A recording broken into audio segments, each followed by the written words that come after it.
You wake up, drive 30 minutes to work as an employee at your 9 to 5, which you hate, and all you can think about at work is providing for your family, starting your business, moving it forward, changing the world, and in the process, living the life of freedom and fulfillment you've always imagined.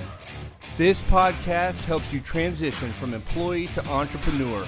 My name is Bradley G. Smith, and welcome to the Keymaker Nation podcast. What's up, Keymakers? Driving home today, and just got done with work, and so today I had a couple things to share with you, and I'm thinking specifically about yesterday. I wanted to finish up a thought from yesterday, even though I know yesterday was wrapped into two sort of episodes, even though it was in the same drive home. But I wanted to finish that thought on mentorship and who is your mentor, whether it's online or in person.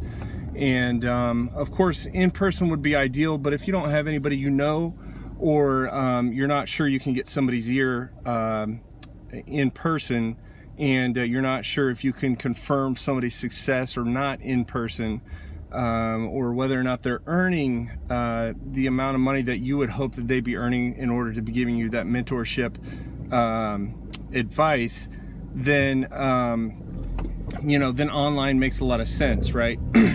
But I wanted to say, if specifically related to Russell Brunson, and I'm gonna harp on this for a little while because Russell has been really good with all the information that I've gotten, and I'm still trying to act on it, and I've been already, going way faster than I ever could have by myself in trying to figure this out.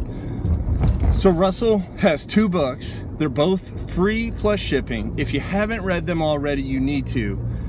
He's got .com Secrets. I think this book came out in 2015, and he's got Expert Secrets. This book came out in 2017. And yes, he's got a couple other books, but these are the two books that he basically hinges all of his funnel knowledge on. He calls Expert Secrets the art of funnel building, and he calls .com Secrets the science of funnel building.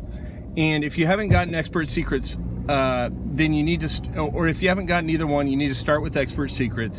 And once you sort of understand at a high level what to do, then the .com Secrets, the science, helps you enact it on a micro level, right? Expert's kind of macro. Expert Secrets is kind of macro. .com Secrets is kind of micro. And so the reason why I wanted to mention this was because Russell Brunson talked about how .com Secrets was like a $25,000 coaching session with him. Russell Brunson charges $250,000 plus 10% of the lifetime value of a funnel if he builds it for you. He also will come to your office and train your personnel for a day, but it's like, I think it's like $25,000 or something like that. It's on the homepage of his website. You can scroll to the bottom and look at all of his fees. But he says .com Secrets is like a $25,000 coaching session with him, right? But the other piece to this is like, well, if that's a $25,000 coaching session, then what is Expert Secrets, which is sort of the art of funnel building? And then even beyond that, what is the last 6 years of all his podcasts? What is that worth to you? So .com Secrets and Expert Secrets both can be read in a matter of about 3 or 4 hours, depending on how fast you can read, maybe a little longer if you read a little bit slower. But 3 to 4 hours compared to 6 years of somebody talking in your ear that you can listen to in a matter of a few weeks / a few months, then what is that worth to you? I mean, that's like invaluable. And I know I'm not saying anything out of the ordinary or anything that's not obvious but I mean, like, get somebody who can mentor you, who has the ability and the skill set, and who has the piles of cash. Follow the piles of cash and let them mentor you. So that's number one. That's sort of what I wanted. One thing I wanted to cover today. The other thing I wanted to cover is I didn't get a lot of chance to listen to podcasts today, and usually I do. We've recently, related to work, is something has recently occurred, which is just sort of a reorg, and that's not me complaining or anything, just sort of the nature of it. And so I've sort of had to shuffle around and become familiar with a few more things, and I'm sort of still doing that. But it made me start thinking about how work affects you as an entrepreneur, and how something in work or real life can really take away from you as an entrepreneur, and how you sort of have to push through that anyways. And specifically, one question that I had to have answered when I sort of started embarking on this journey within the last 6 months of trying to figure out, like, how am I going to do this, and how am I going to earn extra income for me and my family. You know, I've got a 1-year-old, that's our third, and I've got a 3 and a 5-year-old as well. And so I've just been thinking, like, I need to earn more income, I need a side hustle, and I need basically a business, right? I would like for this to be my full-time income, right? So I just sort of started thinking in that process, how can I do this without, without alerting my company or my friends or family, and making them, one of the big objections you might have as an employee. This podcast is about going from employee to entrepreneur, right? And starting a business and running a business. And so I wanted to sort of help overcome that objection with you right now, right? The worry is that work's going to find out about what I'm trying to work on, and they're going to get upset with me, and they're either going to let me go, worst case scenario, they're going to let me go, or they're going to reprimand me, or we're going to have a tough conversation. But that's not necessarily true, guys, right? The company I work for now, they are totally fine with you being part of another business. And I would venture to say that a lot of companies are like that. And if for some reason the company that you're working for is not like that, you've signed some sort of non-compete or some sort of agreement that prevents you from sort of doing the same thing that you're doing now out in your own business, then that's fine, right? Because you can figure out other ways. There's two things there. One is you can figure out other areas of expertise that you could become an expert in, and they could be related in some way to what you're currently working on, or they could be completely different. And then the second thing is you can start a business, and this sort of goes along with, is my business, is the company I work for right now, are they going to find out I'm starting my own business, or will my friends who I think, you get all these scenarios in your head, and a lot of it's worry about being judged by your friends or your family. And the question would be, are they going to find out that I'm starting this business, and can I get clients without having to tell them? And the answer is yes, you can start a business if you want, and carefully, not under the radar, not anything that's not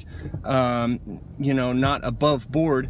You could start a business online without your company knowing that you're starting a business. You can start a business online without your family or friends knowing that you're starting a business. You don't have to come, one of the things a lot of people worry about is, am I going to annoy them? Are they going to judge me? And guys, I mean, with the way organic search works, and how you can do SEO for your own website, and or how you can do paid search or paid ads for your own website, literally almost no one ever has to know that your business or your friends or family has to know that you're starting a business. You can do it all so that you're, reaching people via organic search, and that you're reaching people via paid ads, right? You can do that on social media. You can reach people via paid ads on social media. You can set businesses up. You can set a business entity up on social media, whatever platform you're on, Instagram, Snapchat, Facebook, and Twitter. And you can set up a business that basically would be sort of a proxy between you and any of those people that you're worried about. like the current company you work for, or or your friends or your family who you think might judge you, or sort of you'd be nervous to tell that you're starting a job, right? And the nice thing about paid ads is a lot of your ads you can do location-based advertising. And so when you're with location-based advertising, you can exclude all of the locations of where you work and where you live. So you don't have to worry about anything like, will somebody ever find out that I've got a business started, and will I get in trouble, or will I get judged for that, right? And now I'm not saying do something sneaky and, try to do something that violates a non-compete or anything like that. But, so I wanted to mention that, I wanted to throw that out there. I'm home now, so I'm sitting in my car. I wanted to throw that out there so you could overcome that objection for yourself. You don't have to worry about your company or your friends or your family, besides maybe a spouse, or somebody that you wanted to know that you're starting, your business. They don't have to know that you're starting one. You can reach clients globally, and if not globally, there's 320 plus million people in the US over 18 that are a potential client for your business. Now, of course, your business is probably, I'm sure, is niched down way more than that. There's probably a good anywhere from 5 to 100,000 people that you could reach in your business that are completely outside of the reach of your company and your family and friends. So just get past that. It's time to move on. And then the other piece is expertise. Let's say you have signed a non-compete or some sort of agreement that prevents you from using your expertise from your business or from your company in your own business. Well, then it's time to find another area of expertise, right? I heard somebody say the other day that a lot of people are worried about, penny pinching and making sure they're only spending, they're spending less here and spending less there, and they're making sure that they're, everything's allocated, and that's all good and fine. But like a lot of times, people just need an extra source of income, right? They need or a higher source of income, and so along with that comes sometimes the necessity to learn a new skill that is a higher income skill, or another skill that is also a high income skill. Maybe you're using a high income skill in your current company. So and then there's one piece of that. There's one piece of that. It's like, well, if I can't use my current expertise, then doesn't it take 10,000 hours to become an expert in something? And the simple answer to that is no. It doesn't take 10,000 hours to become an expert in something. In spite of what you've been taught in business, in spite of what you've been taught in school, you literally only have to know more than the people that you're teaching, right? That's it. You literally have to only know more than the people that you're teaching. I'm thinking of the Catch Me If You Can guy, Frank Abagnale, where I think the story was that he was teaching physics, and when he was finally caught in terms of running and dodging for bad check writing, they asked him, how were you able to teach like a whole semester? I think the story was that he taught in college a whole semester of physics to a class of college students. And they said, how were you able to do that without anybody realizing that you were, you weren't an actual teacher? And he said, it was easy. All I had to do was read a chapter ahead, and then I was ahead of everybody, and I was able to answer questions and do anything along that line. So I want you to realize, like, there's, you don't need to spend 10,000 hours, which I can't remember what that actually equates to, maybe like 10 years or something of your life to become an expert in something. You literally just have to know more than the next person. And then I'll back that up with one more supporting argument. I would say there's a concept called cognitive loading, right? And so if you're trying to become like a real expert in something, maybe you have something sort of memorized deep, and it's deep within inside you, and anybody asks you any question, you can answer anything. But when you're first starting out trying to learn this stuff, it doesn't help to necessarily have this stuff memorized word for word. I think it was Einstein who made the argument that if you can reference something, why would you ever memorize it, right? So with the internet, you don't ever have to memorize anything. You can always reference it. You can say, oh yeah, let me look up that one thing real quick. Or if it's for a client, you say, okay, I'm not exactly sure. I sort of know where to look for that, but I'll get right back to you on that. And you go do the research and you figure it out and you come up with a good answer. But also the cognitive loading, with lists and stuff like that, when we're trying to learn something new, we sort of start trying to memorize things and put lists together in our head of like, this comes first and this comes next and then this comes next. And then you follow either a series of steps or a series of bullet points in your head. And sort of when you're trying to teach someone, when you're sort of learning how to become an expert in something you're trying to teach someone, you don't have to memorize it. You just literally, you hear it, you learn it quickly, and then you share it immediately. And then you sort of have that captured on social media or wherever you're sharing it, whether it's Facebook or YouTube or Instagram or your website, wherever that is. So I'm just saying that, okay, so just to recap, we talked about the importance of mentorship. I continued my thoughts from yesterday. And then we also talked about overcoming the objection of the fear of, is my employer going to find out I'm starting my own business, or is my family or friends who I don't want to find out is starting a business, are they going to find out? Can I start a business without having to worry about fear of judgment or anything like that? And the answer to that is yes, you can. And if you need to, rewind and reference that material. Also, when it comes to being an expert, you don't have to have 10,000 hours of expertise in order to be able to help somebody learn something. You literally can learn something and then go share it with somebody, and they will get the same amount of value as if you were a 10,000 hours expert. Instead, you've just gone and done the research, you found out something cool, you've shared it on whatever platform you're trying to share it on, and they're going to get the same value out of it.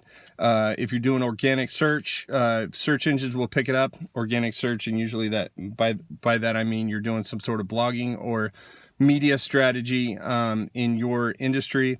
And then if you're on some sort of if you're doing paid ads or you're on YouTube or social media, whoever picks up that content is going to get the same amount of value out of it as if you were a 10,000 hours expert instead of an expert who's able to go look things up and help people find the answers to their questions. So that's all I have for today, guys. I know it's a little bit longer than normal, but I've got some fun things coming up. I know by the time you guys hear this, it'll probably have an intro, and everything will be all good for you guys. But I've been working a lot on the intro to this podcast, and I know it's literally only a 30-second intro, but it's taken me a while to get the music and the clips together, and I'm still trying to finish up the clips. And so yeah, I'm really excited about that. So all right, guys, I will catch you in the next episode. Hey guys, don't forget to join me in the Keymaker Nation private Facebook group. If you're listening to the podcast via iTunes, please rate and review. And if you're listening via YouTube, don't forget to thumbs up and subscribe. And as always, thanks for listening.